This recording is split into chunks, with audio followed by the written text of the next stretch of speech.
Hello everyone, very good morning. So, last લેક્ચરની અંદર આપણે સ્થિતિ ઉર્જાનું સૂત્ર ભણ્યા હતા. U બરાબર mgh ને આપણે તારવેલું હતું. ત્યાંથી આપણે હવે આગળ જઈએ તો હવે પછી સમજવાનું છે કે સ્થિતિ ઉર્જા કે ગતિ ઉર્જા એનો ગમે એ જગ્યાએ સરવાળો કરો એ હંમેશા અચળ જ હોય. કદાચ આની પહેલાના ધોરણોની અંદર તમે એવું ભણી ગયા હશો કે ક્યારેય ઉર્જાનો વિનાશ શક્ય નથી, ઉર્જાની ઉત્પત્તિ શક્ય નથી, ઉર્જાનું માત્ર અને માત્ર એક સ્વરૂપમાંથી બીજા સ્વરૂપમાં રૂપાંતરણ જ શક્ય છે. આવા નિયમને ઉર્જા સંરક્ષણના નિયમ તરીકે ઓળખવામાં આવે છે. ફરી એકવાર રિપીટ કરું છું, કયા નિયમની વાત કરીએ છીએ? ઉર્જા સંરક્ષણનો નિયમ.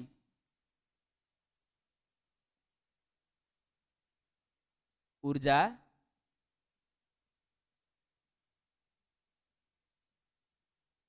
સંરક્ષણનો નિયમ, law of conservation of energy. ચલો સમજીએ આને. ઉર્જા સંરક્ષણનો નિયમ શું કહેવા માંગે છે?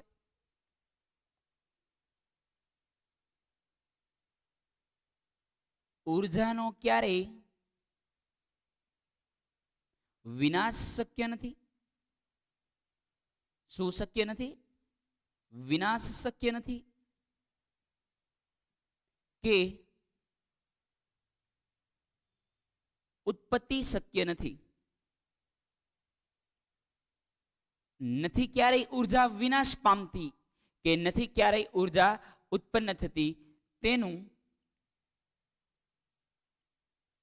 માત્ર અને માત્ર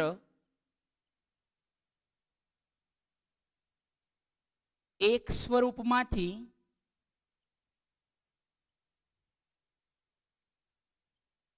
બીજા સ્વરૂપમાં રૂપાંતરણ જ શક્ય છે.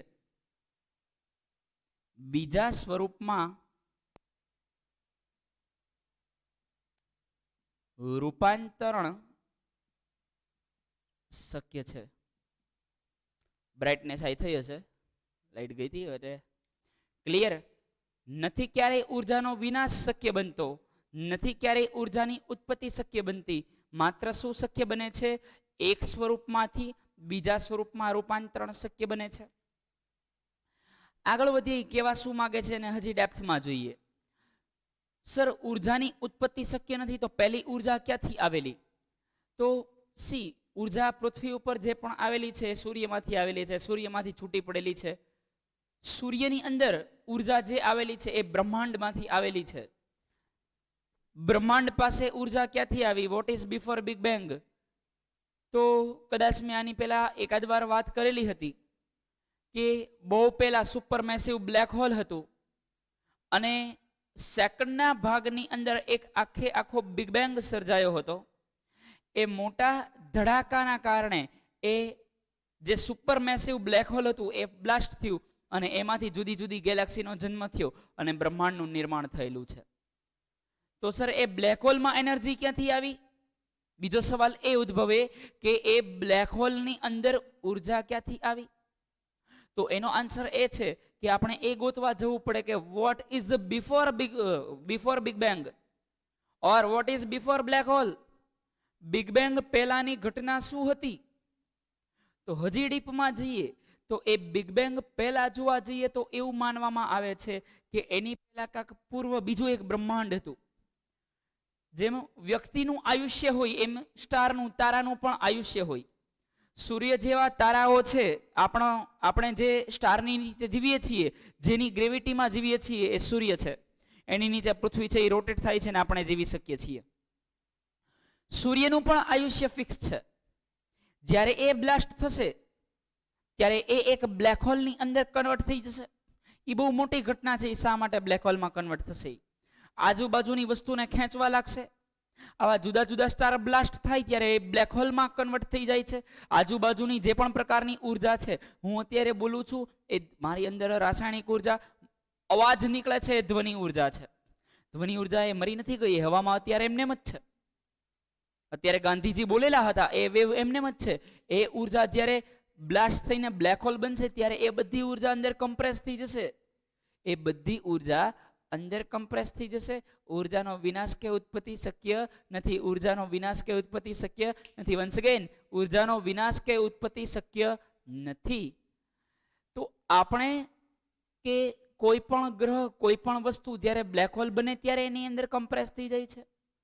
આવા ઘણા બધા બ્લેક હોલ ભેગા થઈને મેસિવ બ્લેક હોલ બનાવે છે, જેની અંદર લાખો સૂર્ય આવી જતા હોય. ઈ બ્લેક હોલ ભેગું થઈને એક આખે આખું સુપર મેસિવ બ્લેક હોલ બનાવે છે, જે ઘણી બધી ગેલેક્સીઓને સમાડી દે છે.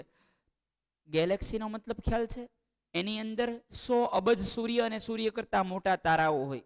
રિપીટ કરું છું, ગેલેક્સીની અંદર 100 અબજ સૂર્ય અને સૂર્ય કરતા મોટા તારાઓ જોવા મળે. એ બધું કમ્પ્રેસ ક્યાંથી જાય છે? સુપર મેસિવ બ્લેક હોલની અંદર. કોઈ પણ રીતે, હવે એનું રીઝન નથી મળ્યું, કોઈ પણ રીતે super massive black hole blast થાય છે એટલે ઓલી જે બધી જૂની એનર્જી હતી એ બધી કમ્પ્રેસ થઈ ગઈ. બ્લાસ્ટ થશે એટલે આખે આખા નવા બ્રહ્માંડનો જન્મ થશે. ફરીવાર એનર્જી રિલીઝ થાય છે. ઇન શોર્ટ, પહેલી વાર એનર્જી ક્યાંથી આવી, પહેલી ઉર્જા ક્યાંથી આવી, એનો જવાબ આજ સુધી વિજ્ઞાન પાસે નથી. બ્લેક હોલ પહેલા શું હતું? ગેલેક્સી હતી, બધું આખું બ્રહ્માંડ હતું. એ બ્લેક હોલમાં કન્વર્ટ થઈ ગયું, નવું બ્રહ્માંડ બન્યું. આજથી અબજો વર્ષો પછી ફરીવાર એ બ્લેક હોલ બનશે, નવું બ્રહ્માંડ બનશે. એટલે આ વસ્તુ કન્ટિન્યુઅસલી ચાલતી રહે છે. બીજું કે આવા એક બ્રહ્માંડ નથી, હજી મલ્ટીવર્સ છે. ઘણા બધા બ્રહ્માંડ, યુનિવર્સ નથી, મલ્ટીવર્સ છે. ઘણા બધા બ્રહ્માંડ હોવાનું માનવામાં આવે છે, પણ આપણે કોઈ ત્યાં સુધી જઈ શકતા નથી, કારણ કે ત્યાં જવામાં અબજોના અબજો વર્ષો લાગી જાય છે. એટલું એક માણસનું આયુષ્ય નથી હોતું. ક્લિયર? ચલો પાછા આવ્યા ટોપિકની અંદર. તો આપણે એ સમજવાનું છે કે ઉર્જાનો ક્યારેય વિનાશ શક્ય નથી, ઉર્જાની ક્યારેય ઉત્પત્તિ શક્ય નથી. માત્ર અને માત્ર ઉર્જાનું એક સ્વરૂપમાંથી બીજા સ્વરૂપમાં રૂપાંતરણ જ શક્ય છે. ક્લિયર છે એટલું? ચલો ત્યારે હવે હું તમને એવું સાબિત કરી દઉં કે સ્થિતિ ઉર્જા અને ગતિ ઉર્જા આ બંનેનો સરવાળો એ હંમેશા અચળ જ હોય છે. રિપીટ કરું છું, સ્થિતિ ઉર્જા અને ગતિ ઉર્જા આ બંનેનો સરવાળો એ હંમેશા અચળ જ હોય છે. પહેલા તો એને યાંત્રિક ઉર્જા કહેવાય. સ્થિતિ ઉર્જા પ્લસ ગતિ ઉર્જા આ બંનેના સરવાળાને કેવી ઉર્જા તરીકે ઓળખવામાં આવે છે? તાંત્રિક નહીં મિત્રો, યાંત્રિક ઉર્જા. તાંત્રિક ઉર્જા ના લગતા. Mechanical energy, that is called યાંત્રિક ઉર્જા. નેક્સ્ટ નંબર પર ફોરવર્ડ થઈએ તો હવે હું તમને એવું પ્રૂફ કરવા લઈ જાઉં છું. પ્રેક્ટિકલી આપણે દરેક વિદ્યાર્થી મિત્રોએ અને આપણે સાથે મળીને પ્રૂફ કરીશું કે શું ખરેખર સ્થિતિ ઉર્જા અને ગતિ ઉર્જાનો સરવાળો અચળ હોય? શું ખરેખર ઉર્જાની ઉત્પત્તિ કે વિનાશ થતો નથી? ચલો પ્રૂફ કરીએ.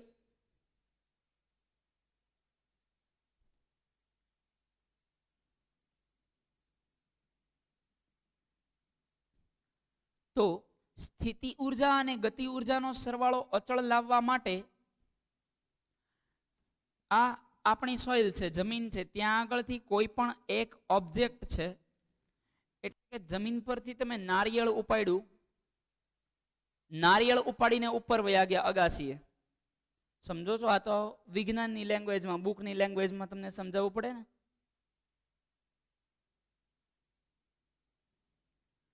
આ બ્લોકને તમે નીચેથી ઉપર લઈ જાઓ છો,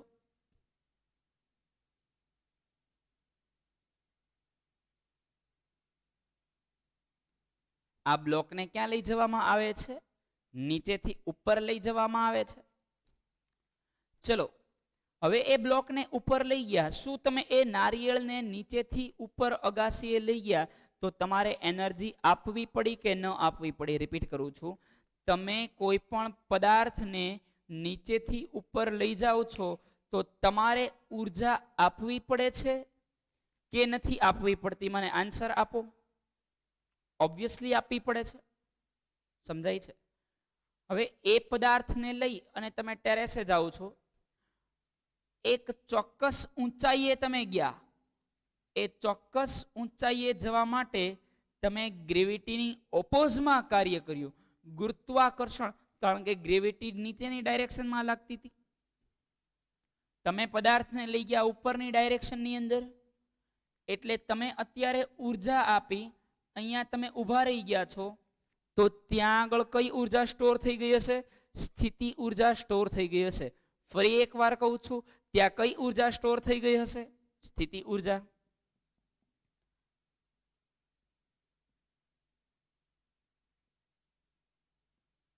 નારિયેળને જોવે છે, ફૂટબોલનો દડો છે એવું માની લઈએ. એ ફૂટબોલના દડાને ઉપાડી અહીંયા એકાદું બિલ્ડિંગ છે,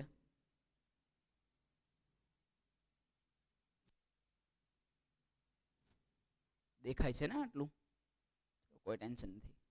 આ બિલ્ડિંગ છે, આ ગગો સીડી ચડીને બિલ્ડિંગ ઉપર વયો જાય છે.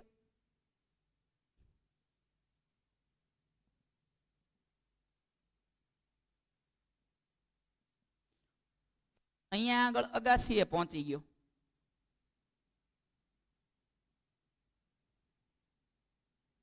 હાથમાં દડો છે. ઓકે, હવે એ દડાને ઉપરથી નીચે મુક્ત પતન કરાવશે. જો સમજાય છે ને જે બોલું છું? એ પહેલા નીચે દડો હતો, અહીંયા આગળ તેની સ્થિતિ ઉર્જા કેટલી હતી? 0. સ્થિતિ ઉર્જા જેને આપણે શેનાથી ડિનોટ કરીએ છીએ? સ્થિતિ ઉર્જાને ઈપી થી. અહીંયા એની ઈપી કેટલી હતી? 0. અહીંયાની ગતિ ઉર્જા કેટલી હતી? 0. દડો તો સ્થિર હતો, નહોતો ગતિ કરતો, નહોતી હાઈટ પકડેલી, ગ્રાઉન્ડ ફ્લોર પર હતો. એ દડો નહોતો કોઈ હાઈટ પર કે નથી કોઈ ગતિમાં, તો એની પાસે કોઈ સ્થિતિ ઉર્જા પણ નહોતી, એની પાસે કોઈ ગતિ ઉર્જા પણ નહોતી. પહેલા એ ઉપાડ્યું, એનર્જી બગડી, એ એનર્જી લઈને એ ઉપર ગયો, વધારે એનર્જી આપી, એ એનર્જી ડિસ્ટ્રોય નથી થઈ. એ બધી એનર્જી જે દડાને ઉપાડીને જે ભાર લાગેલો છે અને જે એનર્જી ગઈ છે, એ ક્યાં આગળ સ્ટોર થયેલી છે? એ દડાની અંદર. એટલે કે એ પદાર્થ નીચેથી ઉપર સુધી જવા માટે એને આટલી હાઈટ એચીવ કરી. હવે અહીંયાથી એ દડાને છોડવામાં આવે, અહીંયાથી આ ફૂટબોલના દડાને ડ્રોપ કરવામાં આવે, તો એ ઓટોમેટિકલી ગતિમાં આવે છે. રિપીટ કરું છું, એ ઓટોમેટિકલી ગતિમાં આવે છે. એ ગતિ ઉર્જા આવી ક્યાંથી? તો કે પહેલા તો દડાની ઉર્જા જ 0 હતી. આ મિત્રએ ઉપર લઈ ગયો અને એને કંઈક એનર્જી પ્રોવાઈડ કરી. એ એનર્જી બોલમાં સ્ટોર થઈ ગઈ. માની લ્યો કે અહીંથી ઉપર લઈ જવા માટે 500 જૂલ જેટલી ઉર્જા આપી છે. કેટલા જૂલની ઉર્જા આપી છે? 500 જૂલ જેટલી એનર્જી આપેલી છે. હવે એ દડાને અહીંથી મુક્ત પતન કરાવે છે. દડો જાય છે, તમે કઈ ઊંધું ના સમજતા. હવે આ જે દડો છે એ અહીંયા આગળથી ધીરે ધીરે મુક્ત પતન કરે, તો શું તેની ગતિમાં વધારો થશે કે નહીં થાય? દડાને ઉપર લઈ ગયા, ઉપરથી ડ્રોપ કર્યો, તો શું તેની ગતિ ઉર્જામાં વધારો થશે કે નહીં થાય? ઓબ્વિયસલી વધારો થશે. એ વધારો થવાનું કારણ શું હશે? તો કે સૌથી પહેલા એને સ્થિતિ ઉર્જા આપી હતી, ઉપર લઈ જઈ અને સ્થિતિ ઉર્જા કેટલી થઈ ગઈ તેની? 500 જૂલ. હવે ઉપરથી ઘા કરે છે, આમ ઘા નથી કરતો, મુક્ત પતન કરે છે, તો ઉપરથી નીચે ગ્રેવિટીના લીધે જે એનર્જી જનરેટ થશે, વેગ જનરેટ થશે, એ કઈ ઉર્જા હશે? તેની ગતિ ઉર્જા હશે. અને એ ગતિ ઉર્જા મેક્સિમમ કેટલી જનરેટ થશે? 500 જૂલ. એને જેટલી સ્થિતિ ઉર્જા ઉપર લઈ જવા માટે આપી હતી, નીચે આવશે એટલે એટલી જ ઇમ્પેક્ટથી એ નીચે પડશે. તો એ સ્થિતિ ઉર્જા 500 જૂલ હતી, એટલે જ્યારે એ દડો નીચે પડે છે ત્યારે તેની ગતિ ઉર્જા પણ કેટલી હશે? તો કે 500 જૂલ જ હશે. વાત સમજાય છે સમગ્ર કે કઈ રીતે 500 જૂલ જોવા મળશે? ફાઇન. ચલો તો ત્યાંથી આગળ જઈએ. એટલે અહીંયા એવું લખી શકાય કે અહીંયા ઈપી સ્થિતિ ઉર્જા 500 જૂલ છે અને કાઇનેટિક એનર્જી, દડો તો ઓલા છોકરાના હાથમાં સ્થિર છે ને, તો કાઇનેટિક એનર્જી ગતિ ઉર્જા એ 0 છે. જ્યારે તેને ઘા કરવામાં આવે ત્યારે ધીરે ધીરે ધીરે ધીરે ગતિ ઉર્જા વધતી જશે,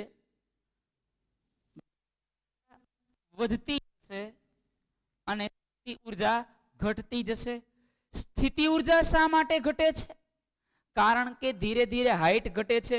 જેટલી હાઈટ વધારે સ્થિતિ ઉર્જા એટલી વધારે, હાઈટ ઓછી સ્થિતિ ઉર્જા એટલી ઓછી. સમજાય છે? એટલે ધીરે ધીરે ધીરે ધીરે આ નીચે પડશે તો નીચે આવશે એટલે ગતિ ઉર્જા 500 થઈ ગઈ હશે અને સ્થિતિ ઉર્જા 0 થઈ ગઈ હશે. સર ખબર કેમ પડે ગતિ ઉર્જા 500 છે? ગતિ ઉર્જા એની પાસે છે એ ખબર કેમ પડે? નીચે કોઈ પણ વ્યક્તિ ઊભો હોય અને તોલામાં પેલો ફૂટબોલ પડે એટલે એને જે ત્યાં આગળ ઇમ્પેક્ટ આવે એ કેટલા જૂલની આવે? 500 જૂલની આવે. એ કેટલા જૂલની ઇમ્પેક્ટ આવશે? 500 જૂલની. તમે આખી એનર્જીની સાયકલ સમજો છો? પહેલા કોઈ એનર્જી નહોતી, પછી એ એનર્જી દડાને ઉપર લઈ ગયા, 500 જૂલની એનર્જી સ્ટોર થઈ, ઉપરથી નીચે મુક્ત પતન કર્યો, નીચે જે બેઠો હતો એના તોલા ઉપર દડો વાઈ ગયો. હવે તોલા ઉપર જે ઇમ્પેક્ટ આવીને જે અસર થઈને એ અસર કેટલી હશે? તો કે એ અસર ઓબ્વિયસલી 500 જૂલની જોવા મળશે. કેટલા જૂલની જોવા મળશે ડિફરન્સ? 500 જૂલની. પલ્લે પડે છે? તો અલ્ટિમેટલી એટ લાસ્ટ એવું લખી શકાય,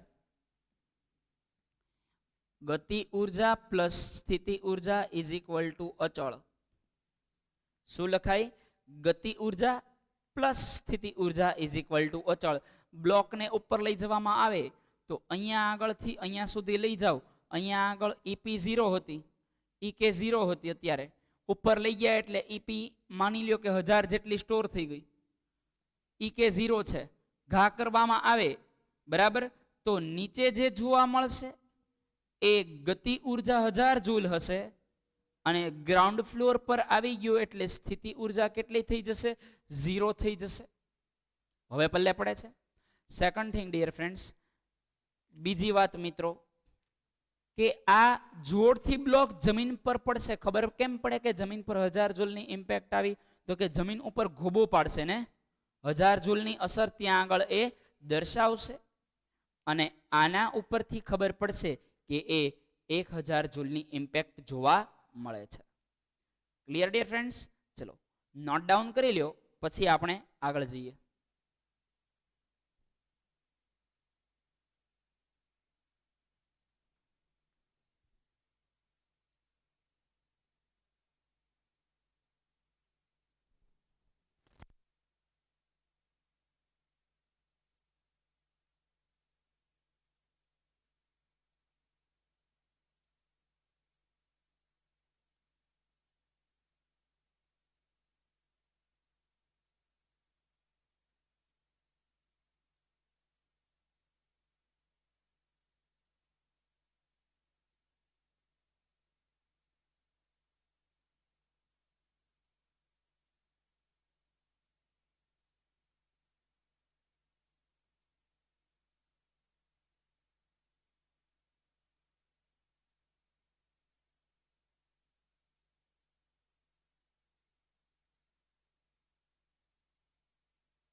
ચલો ડિયર ફ્રેન્ડ્સ, હોપ કમ્પ્લીટ થઈ ગયું હશે. આગળ વધીએ ત્યાંથી. કરી લવી રેસ.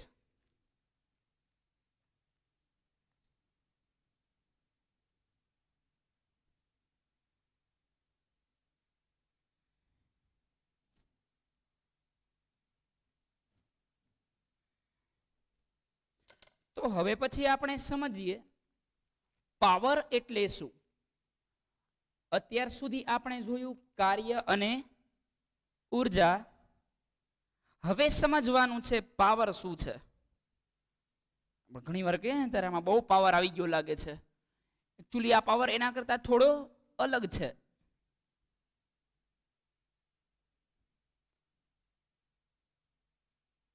ચલો ત્યારે હવે સમજીએ પાવર.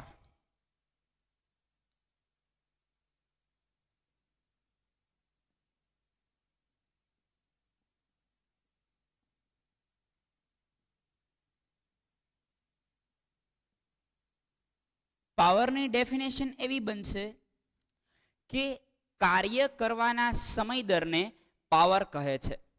ફરી એકવાર, કાર્ય એટલે પાવર એટલે શું થશે? કાર્ય કરવાના સમય દરને પાવર કહે છે, અથવા એકમ સમયમાં થતા કાર્યને પાવર કહે છે. બે ડેફિનેશન્સ બનશે એની. એક,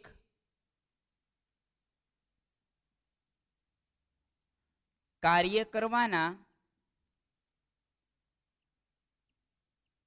સમય દરને પાવર કહે છે.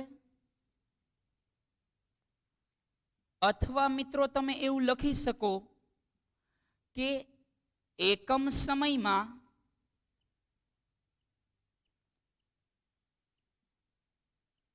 થતા કાર્યને, એકમ સમયમાં થતા કાર્યને પણ શું કહે છે? પાવર કહે છે. એકમ સમયમાં થતા કાર્યને પાવર કહે છે. ચલો વ્યાખ્યા પછી તેનું સૂત્ર બનાવીએ વ્યાખ્યા ઉપરથી. સી, આપણને ખબર છે કે જ્યારે જ્યારે કોઈ પણ જગ્યાએ એકમ સમય આવે અથવા સમય દર આવે ત્યારે સમય છેદમાં આવે એવું શીખવાડેલું છે. ફરી એકવાર, જ્યારે જ્યારે કોઈ પણ જગ્યાએ એકમ સમય આવે કે સમય દર આવે ત્યારે ત્યારે સમય ક્યાં આવશે? છેદમાં આવશે. તો અહીંયા આગળ ડિયર ફ્રેન્ડ્સ આપણે એવું લખીએ, એકમ સમયમાં થતા કાર્યને પાવર કહે છે. એટલે એવું લખી શકાય, પાવર બરાબર કોના બરાબર? પાવર બરાબર છેદમાં એકમ સમય છે તો છે અથવા તો સમય દર છે. જ્યારે લાસ્ટ ટાઈમ રિપીટ કરું છું વન્સ અગેન, જ્યારે જ્યારે એકમ સમય અથવા સમય દર આવે ત્યારે સમય ક્યાં આવશે? છેદમાં આવશે. અંશમાં કોણ આવશે? કાર્ય કરવાનો સમય દર, એટલે અંશમાં કોણ આવે છે? કાર્ય આવે છે. પાવર બરાબર કાર્યના છેદમાં સમય. શું બનશે? પાવર બરાબર કાર્યના છેદમાં સમય. સો એવું લખી શકાય, P ઇઝ ઇક્વલ ટુ, કાર્યને કહેવાય છે W, સમયને કહેવાય છે T. તો power is equal to work upon time. ફરી એકવાર, પાવર બરાબર વર્ક અપોન ટાઈમ. બરાબર. ચલો આનો એસઆઈ યુનિટ નક્કી કરીએ. કાર્યનો એસઆઈ યુનિટ આપણને બધાને ખબર છે, જૂલ છે. સમયનો એસઆઈ યુનિટ આપણને બધાને ખબર છે, સેકન્ડ છે. તો આનો એસઆઈ યુનિટ શું બનશે? જૂલ પર સેકન્ડ. શું બને છે મિત્રો? જૂલ પર સેકન્ડ. તો અહીંયા આગળ લખીએ, પાવરનો એસઆઈ એકમ. ફરીવાર, એસઆઈ એકમ બે રીતે નક્કી થાય, એક એના સૂત્ર ઉપરથી અને બીજા વૈજ્ઞાનિકના નામ ઉપરથી. તો સૌથી પહેલા સૂત્ર પરથી એસઆઈ એકમ નક્કી કરીએ. કાર્ય અથવા ઉર્જા, આ બંનેનો એસઆઈ એકમ શું છે? જ્યુલ. શું છે? જ્યુલ. તો કાર્યનો એસઆઈ એકમ જ્યુલ, સમયનો એસઆઈ એકમ સેકન્ડ. તો ઓલ ઓવર શું બનશે? જૂલના છેદમાં સેકન્ડ. ફરીવાર શું બને છે? લાસ્ટ ટાઈમ રિપીટ કરું છું, કાર્યનો એકમ જૂલ, સમયનો એકમ સેકન્ડ. તો એનો એસઆઈ એકમ બનશે જૂલ પર સેકન્ડ. જૂલ પર સેકન્ડ. અથવા એવું કહી શકાય કે joule into second inverse. Either એવું લખી શકાય જૂલ પર સેકન્ડ, અથવા એવું લખી શકાય જૂલ ઇન્ટુ સેકન્ડ ઇનવર્સ. અથવા મહાન વૈજ્ઞાનિકની યાદમાં આજે પાવરની શોધ કરનાર વૈજ્ઞાનિકનું નામ છે જેમ્સ વોટ. શું નામ છે? James Watt. આથી તેને વોટના નામથી પણ ઓળખવામાં આવે છે. વોટને આપણે ઇંગ્લિશમાં લખીશું WATT, અને એનો એસઆઈ એકમ છે W. એનો એસઆઈ એકમ શું બનશે? W. તમે કોઈ પણ ઇલેક્ટ્રિકની લાઇટ જુઓ તો એની પાછળ લખ્યું હોય આટલા વોટ, 50 વોટ. હું વોલ્ટની વાત નથી કરતો, બંને અલગ છે. વોટ પણ અલગ છે, વોલ્ટ પણ અલગ છે. સમજો છો? એ વોલ્ટેજ જેને તમે વોલ્ટ વી લખેલું હોય એ 10મા ધોરણ ચેપ્ટર નંબર 12 વિદ્યુતની અંદર સમજશો. અને વોટ એ પાવરનો એકમ છે. એની ઉપર આપણા ઘરનું લાઇટ બિલ છે એ નક્કી થતું હોય. શેના પર નક્કી થાય? વોટ પર. આ જે ડબલ્યુ લખેલો છે ને એના ઉપર આપણા ઘરનું લાઇટ બિલ છે એ ડિસાઇડ થતું જોવા મળે છે. બોલું છું એ ક્લિયર થાય છે? ચલો, વ્યાખ્યા, એસઆઈ એકમ અને સૂત્ર આવી ગયું. હવે પછી તેના મોટા સૂત્ર જોઈએ. મોટા સૂત્ર નહીં, મોટા એકમો જોઈએ. તો પાવરના મોટા એકમ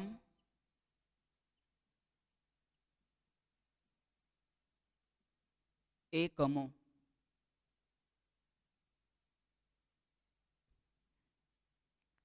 પાવરના મોટા એકમમાં એક આવશે કિલોવોટ. એમાં કે સ્મોલ થવો જોઈએ, ડબલ્યુ કેપિટલ થવો જોઈએ. આને કિલોવોલ્ટ વોટ કહેવાય. વોલ્ટ નહીં, હજી એકવાર કિલોવોટ. કિલોવોટ. હવે કિલો એટલે શું થશે? તો કે 10³ ઘાત. કિલો એટલે થશે 1000. તો 1 કિલોવોટ ઇઝ ઇક્વલ ટુ એવું લખી શકાય 10³ ઘાત વોટ. 1 કિલોગ્રામ બરાબર 1000 ગ્રામ. સમજો છો? 1 કિલોગ્રામ બરાબર 1000 ગ્રામ. 1 કિલોમીટર બરાબર 1000 મીટર. 1 કિલોવોટ બરાબર 1000 વોટ. સમજો છો ને? 10³ એટલે 1000 થાય. આ તમારે 10³ યાદ રાખવાનું છે. હું બધું એક્સપ્લેન કરી દઉં. 1000 વોટ ઇઝ ઇક્વલ ટુ 10³ ઘાત વોટ. તો ચલો મને એમ કહો, 1 million what is equal two કેટલા વોટ થશે? તમે મિલિયન પણ કહી શકો, તમે મેગા પણ કહી શકો. 1 મેગાબાઇટ 1 MB ખબર છે? એમાં 1 MW છે. 1 MB બરાબર કેટલા બાઇટ એ ખબર હોય? 1 મેગાબાઇટ બરાબર કેટલા બાઇટ ખબર હોય? તો આ ખબર હોવી જોઈએ કે 1 મેગાવોટ બરાબર કેટલા વોટ થાય. નીચે કોમેન્ટ બોક્સની અંદર કોમેન્ટ કરો. રિપીટ કરું છું, નીચે કોમેન્ટ બોક્સમાં આ આન્સર છે એ કમેન્ટ કરો. 10-15 સેકન્ડ તમારો વેઇટ કરું છું.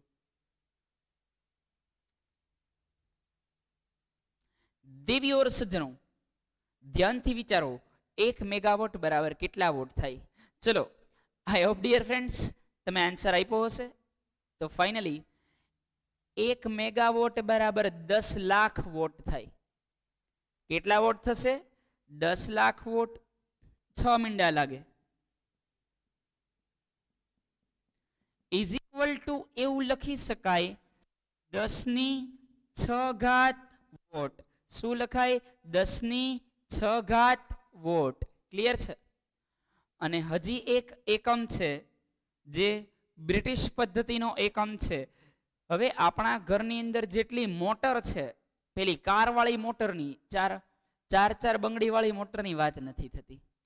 અહીં હાઈ સર, 4 બંગડી વાળી મોટરની જે વાત થાય છે એ મોટર પાણી ચડાવવાની મોટરની વાત કરું છું. કઈ મોટરની વાત થાય છે? પાણી ચડાવવાની મોટર.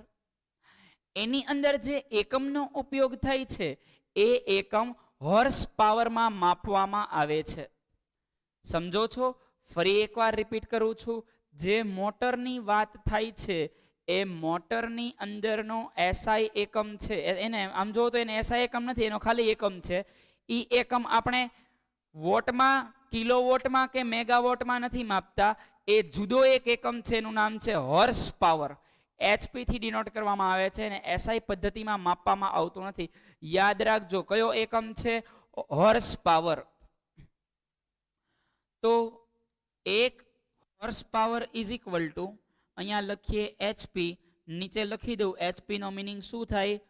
Horse power. 1 HP એટલે લગભગ 745 પોઈન્ટ સમથિંગ થાય છે. કેટલા થાય છે? 745 પોઈન્ટ સમથિંગ. એટલે એને નિયર બાય 746 વોટ લઈ લીધેલું છે. આ નિયર બાય લખ્યું છે મેં, ઇઝ ઇક્વલ ટુ નથી લખ્યું. ઇઝ ઇક્વલ ટુ નો મિનિંગ એવો થાય સાવ સરખા છે, અને આ જે લખેલું છે આ નિશાની એ લગભગ એપ્રોક્સિમેટ દેખાડે છે. આ સાઇન કઈ છે? Approximate 746 vote. નોટ ડાઉન કરી લો ડિયર ફ્રેન્ડ્સ.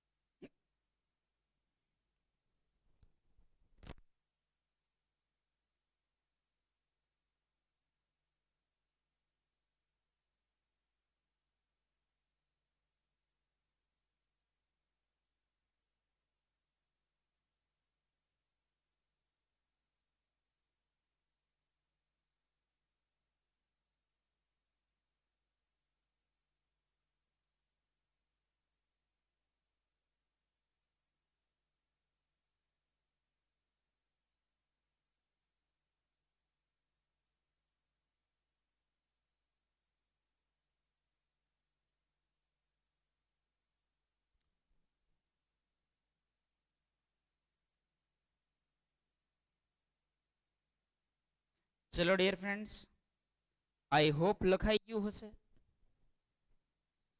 કરી લા વિરેજ?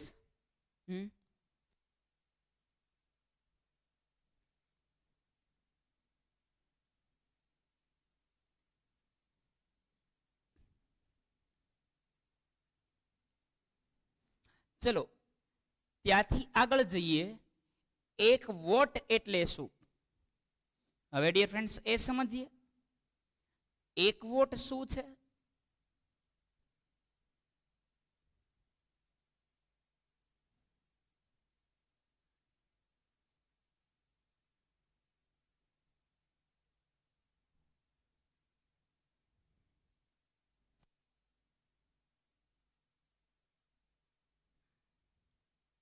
ચલો ત્યારે આગળ જઈએ.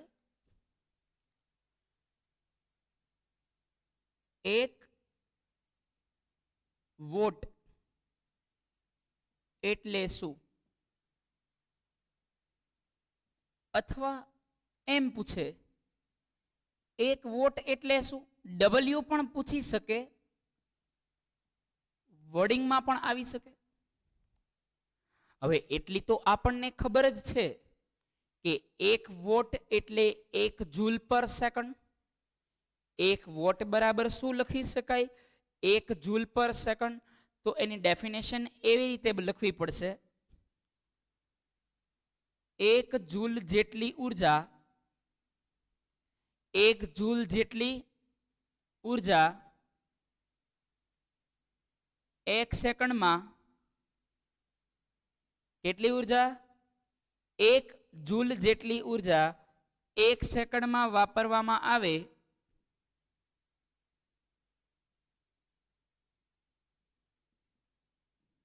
અથવા તો 1 સેકન્ડમાં વપરાય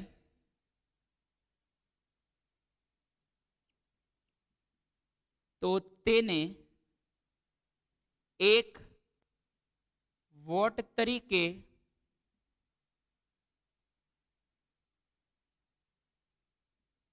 ઓળખાય છે. કેટલી?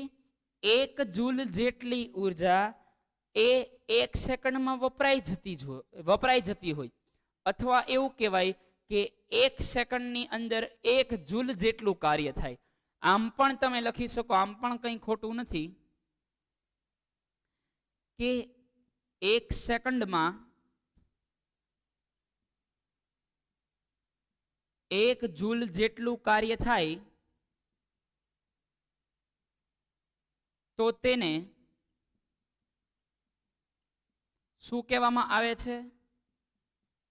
1 વોટ તરીકે ઓળખાય છે, અથવા તો 1 વોટ કહેવામાં આવે છે.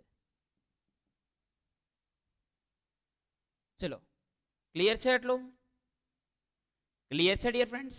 હવે આપણા ઘરમાં જે બિલ આવે છે નથી કિલોવોટમાં આવતું, નથી કોઈ વોટમાં આવતું, નથી કોઈ જૂલમાં આવતું, નથી જૂલ પર સેકન્ડમાં આવતું, એકેયમાં બિલ નથી આવતું.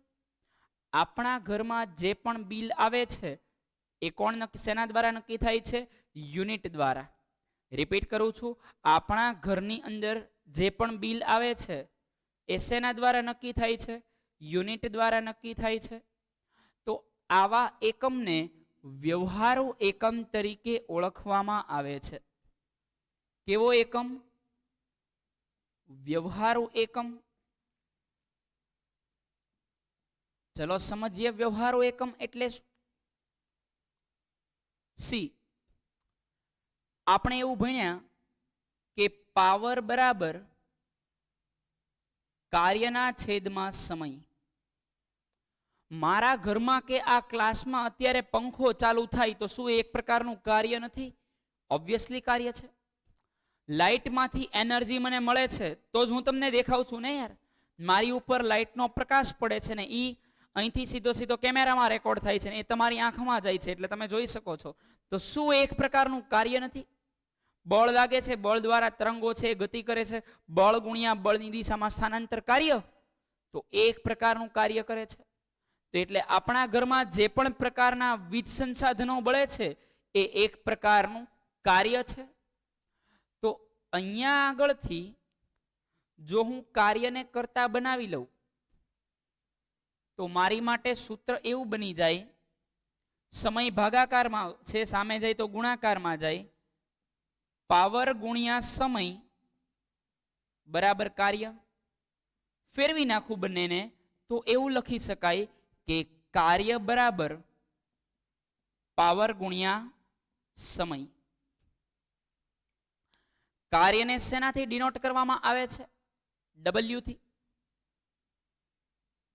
W ઇઝ ઇક્વલ ટુ પાવરને P થી ડિનોટ કરવામાં આવે છે. પાવરને શેનાથી ડિનોટ કરાય? P થી.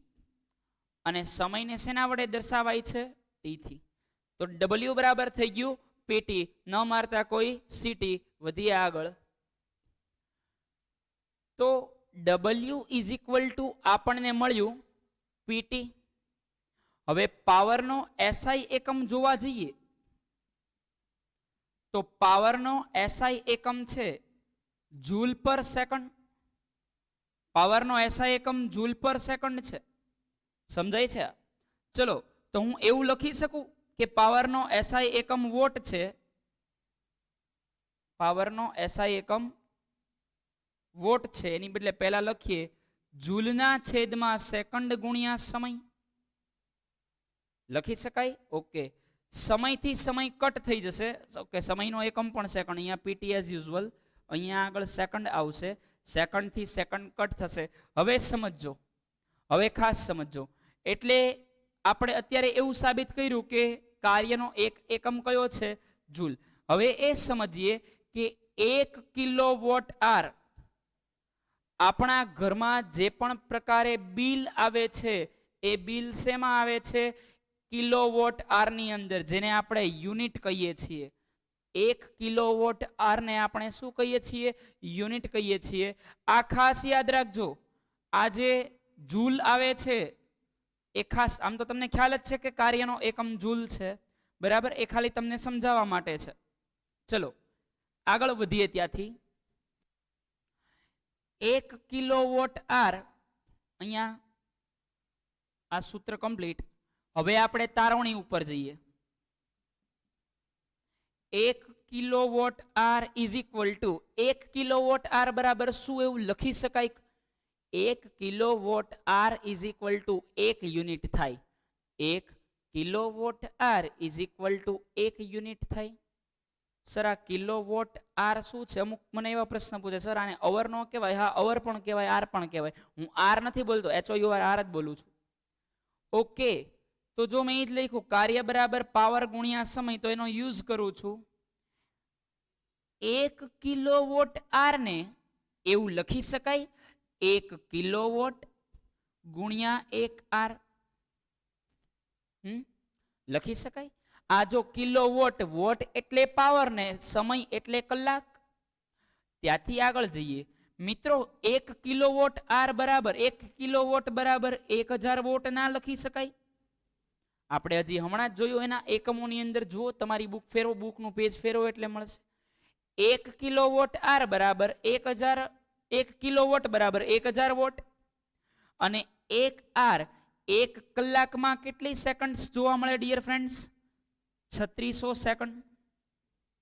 ચલો હવે જે હમણાં લોજિક યુઝ કર્યું તો એ લોજિકનો યુઝ કરવાનો આવશે. વોટને શું એવું લખી શકાય જૂલ પર સેકન્ડ? યાદ કરો આપણે એસઆઈ યુનિટ તારવ્યો ત્યાં આગળ આવું લખેલું. તો વોટને એવું લખી શકાય જૂલ પર સેકન્ડ એને ગુણ્યા 3600 સેકન્ડ. સેકન્ડ થી સેકન્ડ ઉડી જશે. 3600 ગુણ્યા 1000 એટલે 3600 અને 3 મીંડા બીજા 36 લાખ જૂલ આપણને એક યુનિટની અંદર ઉર્જા વાપરવા મળે છે. એક યુનિટમાં કેટલી ઉર્જા વાપરવા મળે છે? 36 લાખ જૂલ. મારે અહીંથી આંકડો નાનો કરવો છે, મોલમાં શીખવાડેલું, તો આને એમ લખાય 3.6 ગુણ્યા 1 2 3 4 5 6 10 ઘાત જૂલ. સર મીંડા કેમનું મૂક્યા? જો પોઈન્ટ પછી છેલ્લે 0 આવતો હોય તો એ 0 ની કોઈ વેલ્યુ નથી. રિપીટ કરું છું, પોઈન્ટ પછી જો છેલ્લે 0 આવતો હોય તો રિયલમાં એ 0 ની કોઈ વેલ્યુ નથી. ક્લિયર છે? તો આજના લેક્ચર માટે આટલું રાખીએ. હોમવર્કમાં ચલાવેલું 2 વાર. મળીએ નેક્સ્ટ લેક્ચરમાં. અહીંયા થિયરિકલ પોર્શન પૂરો થયો. આવનારા લેક્ચર્સની અંદર આપણે ન્યુમેરિકલ કાઉન્ટ કરશું. મળીએ ને ઈ સિરીઝ સાથે ન્યુમેરિકલ કાઉન્ટ કરશું. ઈ સિરીઝ સાથે એક હું ગણીશ, એક તમે ગણશો. મળીએ નેક્સ્ટ લેક્ચરમાં. ત્યાં સુધી સારું એવું વર્ક કરો, સારું એવું રીડ કરો. Good luck to all. Good bye dear friends. બાકી હોય નોટ ડાઉન કરી લે.